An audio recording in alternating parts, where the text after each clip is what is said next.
Let's talk about anger management.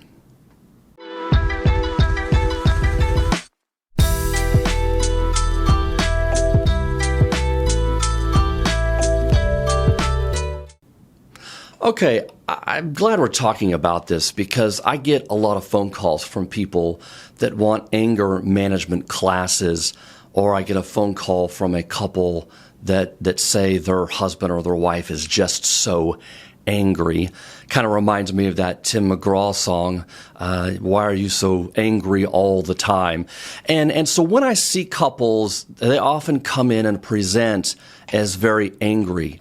And rightfully so, I think. They're not getting what they need in the relationship. They often feel misunderstood. And what I've also seen is it's not very helpful if we as clinicians start focusing on the anger directly.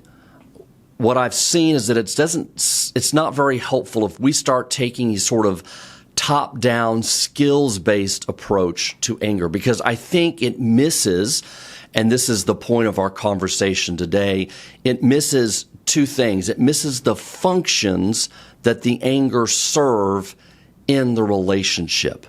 And so we're going to drill down and we're going to move sort of past the skills-based training type of approach to anger management.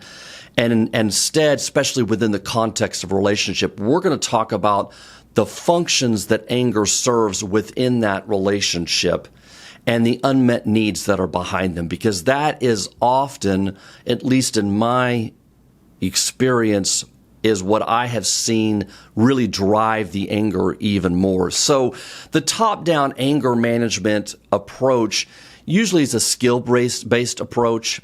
It involves things like teaching people how to suppress or distract their anger. So when you feel yourself getting angry, stop, count to 10 before you respond, or try to distract yourself, focusing on something else. It might involve some deep breathing exercises. It might involve some body-based exercises, helping the person become more aware of when the body is responding and the physiology is responding with anger, and what that is like from a body-based perspective. Like, think about it from like a thermometer that sort of is rising up because the heat outside is causing the mercury inside to rise up and the temperature increases. Can we notice that in our body? And then there are also skills-based, which are sort of cognitive restructuring. So are you thinking about something in a rigid sort of way? Are you applying the rules of always or never to this situation? You must always act this way. You must always get people to like you. You must always respond with kindness, so on and so forth. And so a lot of those skill-based are sort of cognitive, top-down type of management techniques. And some of them can be helpful, and some of them can definitely be helpful in the short term. But what I've seen is that in the context of a relationship and working with couples, oftentimes their anger is being driven as a function of what is missing for them in the relationship. And there's really two primary functions. There is anger serves a protective function, or it serves a protest function. And so we're going to talk about those two different functions that anger can serve in the life of a relationship. But right before we do that, I want to talk about just anger as an emotion itself. Anger is what we call a primary emotion, meaning it is written into our DNA. It is often a primary response to a situation, much like sadness is a primary response to loss. Anger is a primary response to feeling something is unjust. That could be everything from being falsely accused of something, to feeling misunderstood, to feeling somebody has your intentions wrong, so on and so forth. But there's this unjustness that sort of is baked into our being, and anger is often a response to that. Anger is not always bad. Matter of fact, there is a healthy and an unhealthy anger. So if we think about anger on a continuum from everything from, say, mild annoyance to outright rage. That's sort of where anger falls. Anger often is unhealthy when we are using it to right a wrong, but it has become dominant in our thinking and our feeling, and it is no longer on some level justifiable, so to speak. So maybe our response is much bigger, very disproportionate to the situation. So if my spouse has a tone with me and I respond with this large, angry response, well, that's really kind of disproportionate to the situation. Her tone I might not have liked it. It might have felt condescending to me. It might have felt like she was treating me like a child. It might have evoked all these feelings in me that I didn't like. And so as a result, I sort of respond in this angry response, but it's not a justifiable angry. A healthy type of angry looks more like assertion. When we assert ourselves to right or wrong, we do so in a way that is not over the top. It is not disproportionate to a situation, but is very much synced with our thoughts. And so it doesn't sort of take over our brain where we're now only operating from our angry limbic system portion, but rather we're operating with the full functions of our brain because we've integrated it with our prefrontal cortex, which is our ability to reason, think logically, have empathy for others. So a healthy type of anger, when we're talking about this continuum, as I mentioned earlier, is really a how can I assert myself to feel more heard, to feel more understood, to express myself better, to right a wrong that I feel like is unjust here, but not in an over-the-top, disproportionate way, but rather in an assertive way. And so anger as an emotion itself can be healthy and it can be unhealthy. Most of the times when we talk about anger management, we're talking about unhealthy anger. Anger that seems disproportionate to a situation. A person that seems angry all the time. You have to walk on eggshells around them. I know my couples have often expressed that, where one partner feels, my gosh, I can't say or do anything without upsetting this person. They get mad, they raise their voice, they yell, and they're angry all the time. And so there's an unhealthy side of that anger, but then a healthy side of the anger, and I think this is important to emphasize. It's not as if we should not ever be angry. It's just that we need to be able to manage our anger and understand the function of our anger so that we can best integrate it with our thoughts and we are able to respond and not just react. Because when we react, we're simply letting our anger take over, and we are often acting in a disproportionate way to the situation. Oftentimes, we end up shooting ourselves in the foot because we end up creating a situation that's worse than what our actual goal is, which is to make something better. So one of the things we talk a lot about with couples is how can we de-escalate and learn to de-escalate when we have ruptures in the relationship. When we start to have conflict as a couple and it starts to become escalated, oftentimes it's because anger will take over, and it's this reactive anger. It's not a responsive anger. And as such, we end up escalating that argument as opposed to learning to de-escalate. So anger is not always a bad thing. It is a primary emotion. It is it's sort of baked into our DNA. There are things that should evoke our anger. When we hear about something that is unjust, when we see somebody treated in an unjust way, we should get mad about that. That should make us angry. Not in a way that we're going to go over and punch somebody, because again, that's more like a rage. It needs to be a response that's going to best help the situation and right or wrong in that sense. And oftentimes, violence is a reactive rage that is not a reasoned response. So let's drill in for just a moment. Let's talk about the two different functions of anger, especially in the life of a relationship, and especially as this impacts trauma, because we talk a lot about trauma and relationships. So the first function is what we call protection. And protection, what I mean by that is it shows up in the relationship by putting up walls, by shutting down, by raising our voice or having a quick trigger. And so we often use our anger because something is behind the anger that is more vulnerable. So we put up walls, we get mad, we feel like we can't solve a problem in our relationship. We keep running into the same problem over and over and over with our partner. And as such, that can trigger our anger and oftentimes rage. And so we respond with that as opposed to the more vulnerable or softer emotions that are behind the anger. So emotions never come by themselves. They're always usually linked to another emotion. Oftentimes when we get triggered, if we find ourselves responding with anger, there's usually something behind the anger that we're trying to protect, that is more soft, more vulnerable, that is more elusive. We're often not aware of what it might be. We just know we're mad.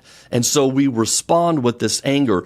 But if you get people to slow down, if you get people to understand what function that anger is serving, then oftentimes they're able to look behind that angry response and realize that, oh, what I really was is I felt ashamed or I felt embarrassed. My partner pointed something out and that I had done wrong and I felt embarrassed by that. And so as opposed to me being able to lean in to that sense of, oh gosh, that was kind of a foolish thing to do, or I simply made a mistake, a lot of people can't tolerate that feeling and hold on to that feeling in order to react and respond from that feeling, but rather they'll quickly move into a protective anger, which is the function it's serving, because it's serving to protect that more vulnerable emotion. So that is one of the functions that anger can serve in the life of a relationship. And this is especially true when or if our trauma gets triggered. When we find that our trauma has been triggered, oftentimes we'll respond with anger because that is such a vulnerable, scary thing to do. There's a lot of fear in being able to get close to that traumatic response. And it feels like we are now reliving what we went through the first time. And so it seems like it empowers us to be angry. It empowers us to respond with anger to our partner when we get triggered, because somehow that doesn't feel as vulnerable as sitting with this vulnerable, sometimes helpless, sometimes hopeless response of not knowing what to do in our sadness or in our shame or in a variety of other feelings that might come with that. So the first function that anger serves is the function of protection. We use it to protect ourselves against other vulnerable feelings, or we use it to protect ourselves against feelings of inferiority or feelings of ineffectiveness in the relationship.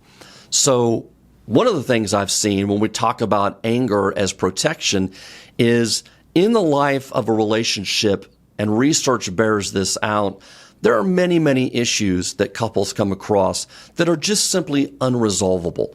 What that means is you can't sit down, talk through it, and tie it up in a nice little bow and say, you know what, we're so on the same page here right now. We feel just totally in sync. I don't think this is an issue for us anymore. I think we can set this on the shelf and not worry about this issue. That's actually a very large percentage of issues in the life of a couple, that they're able to resolve them and then not have to deal with them and worry about them anymore. One of the examples I use is when we talk about sex in the life of the couple. So the sex life in the couple, when they first begin, looks very different 5 years in, or 10 years or 15. It takes on a very different look and feel after children for one partner, if not for both partners, for sure. So oftentimes you have to renegotiate this aspect of your lives as you're moving through life together. Biologies change, especially for women after childbirth. But for men too, you can take on tremendous amount of stress at work. So maybe your libido is not the same. You don't have the same sex drive as you did before. Sometimes there's a mismatch of sex drives in the relationship. And that can go through different seasons. So one partner might want it more than the other. And then in another season of life, the other partner might want it more. So I use this as an example that oftentimes there are issues in the relationship that we have to manage. And what the research shows is that those couples that are successful know that they have to learn how to manage these unresolvable issues. And that they're probably not going to come to a perfect solution so that they can completely resolve it. But what that means is that oftentimes when we run back into this issue over and over in the relationship, anger can serve the function of protection because it makes us feel incompetent. And so when we feel incompetent, that's a vulnerable feeling. And what anger does is it empowers us to once again try to work on this and force a solution somehow. And oftentimes what that does is it trips us up and it escalates the conflict even more. So learning how to de-escalate, learning how to be assertive and to speak from your unmet needs in the relationship, learning how to manage and address issues in the relationship that aren't going to easily go away is what I have found a much better way to tackle anger management in the life of the couple and in the relationship. So I want to add that bit as well because there's an incompetent piece that anger serves to protect us from when we keep running back into issues over and over and over. Now, the second function that anger serves is that of protest. And what I mean is that oftentimes when partners are feeling disconnected, they aren't feeling as close, their attachment bond is straining in the relationship, oftentimes anger will come out as protest. And it might look different for different partners. One partner might use a very assertive, almost aggressive type anger where they're coming at the other partner. They're trying to get the partner to engage. They're trying to understand that they're feeling disconnected. They need empathy. They need validation. They need that emotional attunement piece. And so they're sort of turning up the heat on the partner to try to get what they need. And often behind that anger, that aggressive type of assertive anger is this feeling of disconnection, and it is serving as a protest to try to get their attachment needs met. Now, for the other partner, they might protest in a very different way. They might protest by acquiescing, by going along with the partner, whatever it is they want to do. They might protest by sort of not talking, not opening up, because that makes them feel very vulnerable. So their quietness might be a protest. They might find themselves shutting down or emotionally removing themselves from the conversation when they get triggered as a way to, one, yes, protect themselves, but two, to also protest that they're not getting their needs met either. But the protest can look like a very quiet, slow, soft compliance for their partner. And so when we're protesting that we're not getting our needs met, it's tricky because it can look very different in each partner's. And that's where somebody who's trained in couples therapy, who's done extensive training in that field, can be able to recognize, oh, you're protesting in your own way. You're trying to protect your partner. You're trying to protect the relationship because you don't want to fight and argue. Rather, it feels safer to you to shut down because then we get along better. That makes sense to me. In some ways, you are protecting your partner, you're protecting the relationship, and you're protesting in your own subtle way that you want to be more close and connected to your partner as well. So what I've often found is that whether it's protection, protecting a more vulnerable emotion, whether it's in the form of protesting, letting our partner know that we're feeling disconnected, the attachment bond is bending a little bit, it's fraying a little bit at the edges, that anger often shows up as a predominant emotion in the life of the couples that can serve these two different functions. And ultimately what happens is there's an unmet need behind these functions. When I have worked with couples, often when we get behind the function of the anger and we get to the unmet need, somehow the anger begins to dissipate. When I have one partner be able to turn to the other partner and say, I know you're upset. I can see your anger, and I want to be closer to you as well. I want to hear you. I want to understand where you're coming from. And I want to get past you just being angry with me. And I want to be able to really understand your perception of this relationship because you are important to me. When I can get one partner to say something like that to another partner, what you see is this anger just dissipates and falls away. And all of a sudden, they're now able to get in touch with their more vulnerable feelings, and they are able to communicate better the unmet need they have in the relationship. And as such, they can begin to rebuild and reconnect to their partner. So I think it's important to think about the functions of anger, not and the functions it serves in the life of a relationship. I think this is true not just in romantic relationships, which is primarily what I deal with. I also think this is true in all kinds of relationships, whether it's true with your best friend, whether it's true in some of your work relationships with your colleagues. Anger often shows up and serves one of these two functions. And so when we start talking about anger management, I want to challenge the conception a little bit that it's always sort of a top-down, skills-based cure, but rather there's something from the bottom up where it serves a function for us in trying to get our needs met in our closest relationships, but certainly in all our relationships as well. Hey, I hope you liked this video today. I hope this shed a little bit different light when we start talking about anger and anger management, especially within the context of trauma and relationships. If you like this video, be sure and follow us and hit the bell notification so you'll get the next video that comes out. Be sure and follow us on your favorite podcasting streaming service. And don't forget that we've got an absolutely free assessment that you can take, and the link is down below on both platforms, that you can take this free assessment, and it covers the 5 areas of your relationship that trauma impacts. And then it also follows up with a workbook you and your partner can begin to work through. Hey, thanks for watching, and we'll see you next time.